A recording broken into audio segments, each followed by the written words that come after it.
Bonjour à tous. Aujourd'hui, c'est une présentation sur la rupture de poulie des tendons fléchisseurs des doigts.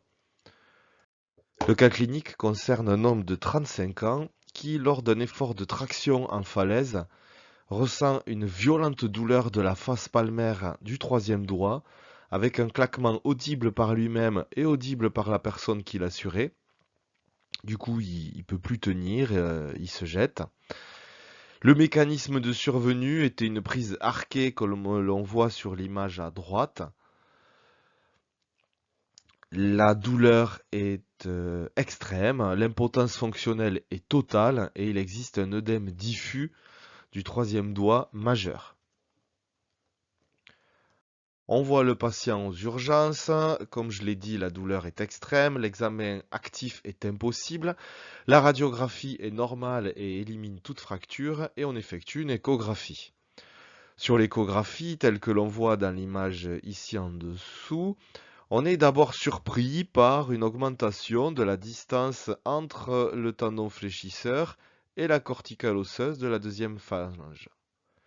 Il existe en effet une zone ici hétérogène qui est étonnante puisque vous savez que les tendons des fléchisseurs doivent être plaqués contre la corticale osseuse des phalanges. On effectue donc une échographie de la troisième phalange jusqu'à la première phalange et on retrouve là aussi cette augmentation de la distance entre le tendon des fléchisseurs et la corticale osseuse tout le long de la deuxième phalange. On continue de monter jusqu'à la première phalange. Ici, on est de l'articulation entre P1 et P2 et là également encore une nette augmentation de la distance entre la corticale osseuse et les tendons des fléchisseurs profonds et superficiels. Examen au niveau de P1 avec là aussi une nette augmentation de la distance entre l'appareil fléchisseur et la corticale osseuse de P1.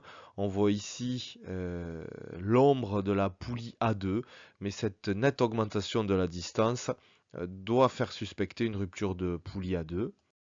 Coupe ici un regard de la base de la première phalange et du métacarpien. Là également, une nette augmentation de la distance entre l'appareil fléchisseur et la corticale osseuse. On retrouve donc une augmentation de la distance tout le long de la première, deuxième et troisième phalange. Il faut bien entendu comparer cette distance au doigt contralatéral non lésé, sain, et sur la droite de l'image, on retrouve l'image déjà décrite d'augmentation de la distance entre l'appareil fléchisseur et la corticale osseuse, alors que sur le côté sain, on voit bien que l'appareil fléchisseur est plaqué contre l'appareil osseux. Donc ce diastasis entre le tendon des fléchisseurs et la corticale osseuse est en faveur d'une rupture des poulies des fléchisseurs. Alors cette rupture, elle se situe en regard de P1, P2 jusqu'à la base de P3. Donc il s'agit très probablement d'une rupture étendue de poulie. Donc pour s'y retrouver, on peut sortir la schématisation des poulies des fléchisseurs avec ici sur le dessin la poulie A1 qui se situe sur la tête du métatarse, la poulie A2 sur la corticale osseuse de P1 avec la poulie A3 sur la tête de P1, la poulie A4 se situe sur la corticale osseuse de P2 et la poulie A5 sur la tête de P2. Donc si on reprend les images que l'on avait retrouvées en échographie, on retrouve une augmentation de la distance entre l'appareil fléchisseur et la corticale osseuse en regard de P1 et de P2. Donc on suspectait fortement une rupture des poulies des fléchisseurs A2, A3 et A4. La distance entre l'appareil fléchisseur et la corticale osseuse au niveau de la tête de P2 et du métatarse était normale, ce qui excluait probablement une rupture de la poulie A1 et A5. Une IRM est réalisée avec cette très belle vue d'ensemble qui confirme la suspicion échographique puisqu'on retrouve une distance entre l'appareil fléchisseur et la tête du métatarse normale, y compris ici au niveau de la tête de P2, ce qui confirmait la rupture de la deuxième, troisième et quatrième poulie des fléchisseurs avec ce signe de diastasis entre la corticale osseuse et l'appareil fléchisseur qui s'appelle la corde d'arc. C'était confirmé par le radiologue, puisque la conclusion était diastasis entre le tendon fléchisseur et la corticale antérieure de P1 et P2 du troisième rayon en faveur d'une probable rupture complète des poulies A2 et C3. C3, c'est les poulies croisées, c'est des toutes petites structures qui sont invisibles à l'échographie. On a ici la comparaison entre l'image IRM à gauche et l'image échographique à droite, avec la visualisation du diastasis entre l'appareil fléchisseur et la corticale osseuse, très bien visible en échographie, donc une très belle corrélation des images. La conduite à tenir devant une telle étendue des lésions était bien entendu une indication chirurgicale avec réparation des poulies. Le patient a refusé la prise en charge chirurgicale, il a été ensuite perdu de vue. Il est fort probable qu'il a peut-être pu continuer sa pratique de l'escalade avec des strappings des premières et deuxièmes phalanges à visée palliative pour essayer de limiter le plus possible le phénomène de corde d'arc au niveau des tendons des fléchisseurs, mais avec probablement une baisse des performances.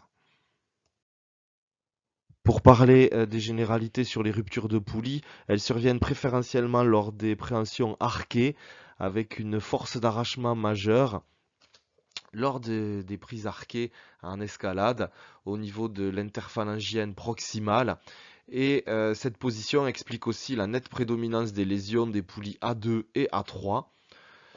Elles sont situées préférentiellement au niveau des troisième et quatrième doigts, surviennent lors de la répétition d'exercices difficiles, par exemple des passages difficiles ou des exercices incluant uniquement un travail des membres supérieurs, comme la photo en bas à droite, avec cet exercice qui consiste à se hisser petit à petit sur des petites structures uniquement avec les membres supérieurs, un exercice qui s'appelle le pendulique. En général, les lésions sont isolées sur les poulies, sans atteinte de l'appareil fléchisseur.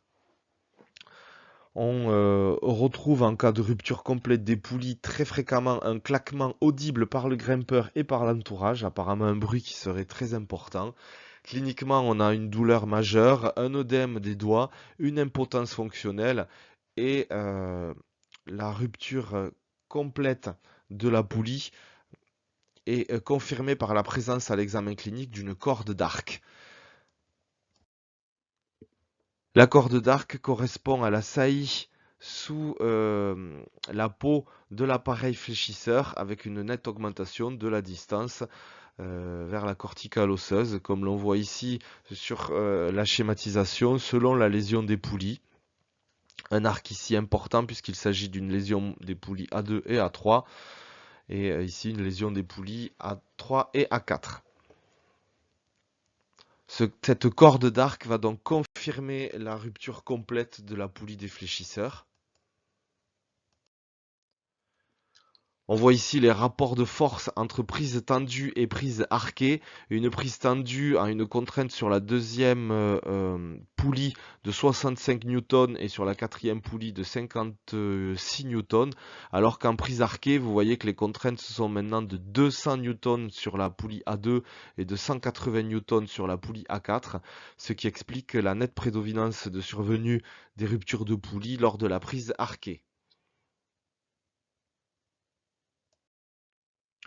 La prise en charge peut être médicale avec la mise en place d'une bague rigide pendant 45 jours, d'une reprise progressive avec strapping de protection lorsqu'il s'agit d'une rupture partielle de poulie, c'est-à-dire sans corde d'arc à l'examen clinique.